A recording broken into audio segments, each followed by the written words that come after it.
Shalom Bracha, Bayom Abruchim, paix et bénédiction et bienvenue. Que le saint nom de l'Éternel soit loué et béni.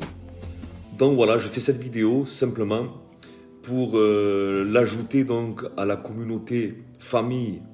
Revenons aux sources originelles, dans la section donc prière et bénédiction. Et ce que j'aimerais vous partager ce matin, c'est vous faire connaître, amen, un peu ce que vit donc un fils d'Israël, comment se déroule sa journée, comment elle commence surtout. Amen. Et puis nous allons commencer donc par ce qui est des bénédictions du matin. Donc que fait un fils d'Israël, amen, dès son lever? Alors dès qu'il ouvre les yeux, déjà d'entrée, il pense à remercier l'Éternel. Alors remercier de quoi? Donc il va s'asseoir sur le côté de son lit. Soit il est déjà revêtu de façon décente pour pouvoir donc se présenter à l'Éternel. Amen.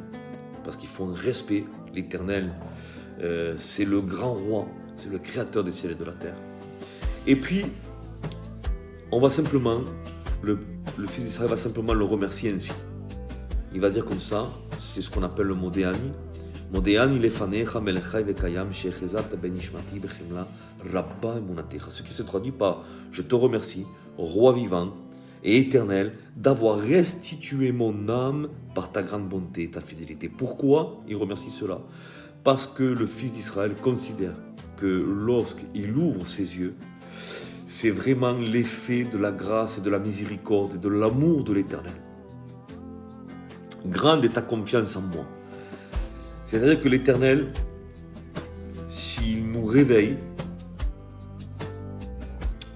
de bon matin, cela est considéré par le peuple d'Israël, cela est vu et compris comme l'expérimentation de la résurrection. C'est une résurrection qu'on veuille ou qu'on ne veuille pas. Tu as une chance de te réveiller, une chance sur deux de te réveiller ou pas.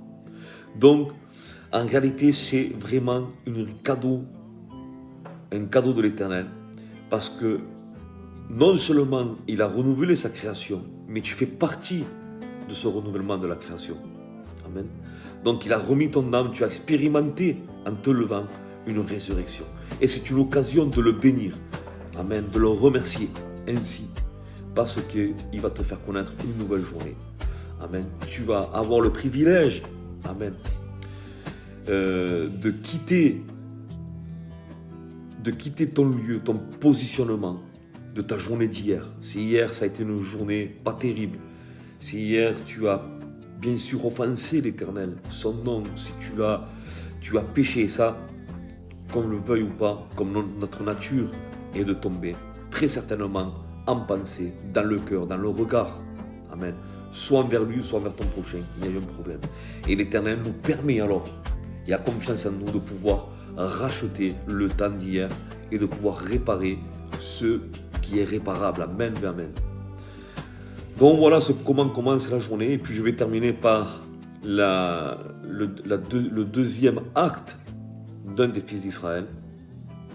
C'est après avoir remercié donc à son lever l'Éternel d'avoir restitué son âme, donc de l'avoir ressuscité. La restitution de l'âme au corps, c'est une résurrection. Amen.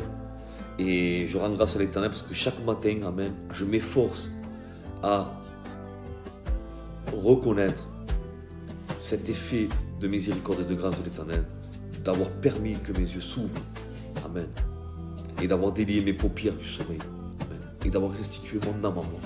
Béni soit l'Éternel. Nous devons le proclamer tous les matins. Dans le deuxième acte, et je terminerai avec cela, c'est qu'ils vont donc se diriger vers un point d'eau, faire ce qu'on appelle le Netilat Yadayim, c'est ce qu'on appelle l'ablution des mains, le lavage des mains. Maintenant, il y a deux façons de le faire. Soit d'une façon robotisée, sans conscience, sans réveil de l'âme, sans connaissance. Conscience, ça veut dire avec de la science, avec de la connaissance. Et alors la deuxième option, c'est le faire avec toute la kavana. En hébreu, la kavana, c'est avec toute l'intention, tout le poids, toute la pensée dans les gestes. Et vous savez que nous sommes appelés, c'est un commandement de l'Éternel, de faire toutes les choses avec conviction. C'est ça en fait la kavana. Kavana, conviction, il y a un jeu. On voit qu'il y a une connexion entre ces deux mots, Kavana et conviction. Amen. Donc l'Éternel nous demande et nous commande de faire les choses donc avec conviction. Et puis lorsque je procède ainsi, donc à l'ablution de main, je vais faire quelque chose d'important que je vais vous expliquer maintenant. Le but est de prendre par exemple ce récipient-là, un récipient quelconque, peu importe. De commencer par la main droite à laver la main gauche. La main droite, la droite symbolise certains attributs de l'Éternel. Et n'oubliez pas que la parole de l'Éternel dit que nous devons être assis avec Christ à la droite de Dieu. Qu'est-ce que cela veut dire? C'est-à-dire que la droite est en connexion avec les attributs de sagesse, de grâce, de miséricorde et d'amour. Donc, le texte nous apprend que Mashiach est assis à la droite de l'Éternel, c'est-à-dire qu'il est assis sur ces attributs-là de sagesse, d'intelligence, de connaissance, de grâce, de miséricorde, d'amour, etc. Et donc, lorsque nous sommes assis à la droite de Dieu avec Mashiach, alors ça veut dire que nous sommes la droite. Et donc, que fait la droite, que fait la bonté, la miséricorde et l'amour? Elle vient laver ce qui est dans le jugement, et dans la rigueur. Donc ça, c'est ton prochain.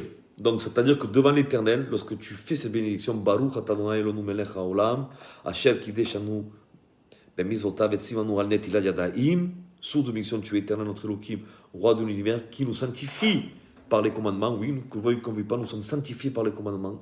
C'est-à-dire que si je mentais et que je prends la responsabilité de respecter le commandement de ne plus mentir, alors je me sanctifie. Si je volais, si je prends sur moi la responsabilité d'accomplir ma responsabilité de ne plus voler pour obéir à la parole, alors je ne vole plus, je rentre dans la sanctification, etc., etc., etc. Ok?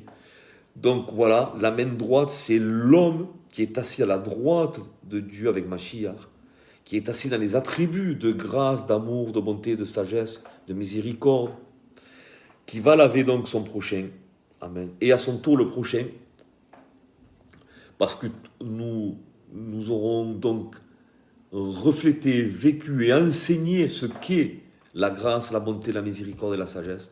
À son tour, le jugement et la rigueur, donc s'assiera à son tour à ce qui se trouve à droite de l'Éternel et dont Yeshua Mashiach est assis. Amen. Donc la droite, c'est l'homme qui est assis avec le Mashiach à la droite de Dieu. La gauche, c'est la rigueur et le jugement. La droite, c'est l'homme et la gauche, c'est la femme. Et lorsque tu fais cela aussi, tu t'engages dans quelque chose de très très important aux yeux de l'Éternel. Et surtout, tu t'engages à aimer ta femme comme toi-même, comme ta propre chair, et à l'honorer plus que toi, à lui donner plus de kavod, plus que toi. Amen. Donc c'est la même chose pour ton épouse. Tu vas t'engager donc, l'homme, la main droite s'engage à agir, amen, avec sagesse, grâce et miséricorde et amour avec son épouse. La femme est beaucoup plus dure, beaucoup plus rigoureuse que l'homme. Amen. L'homme est beaucoup plus mamfoutiste, etc., etc.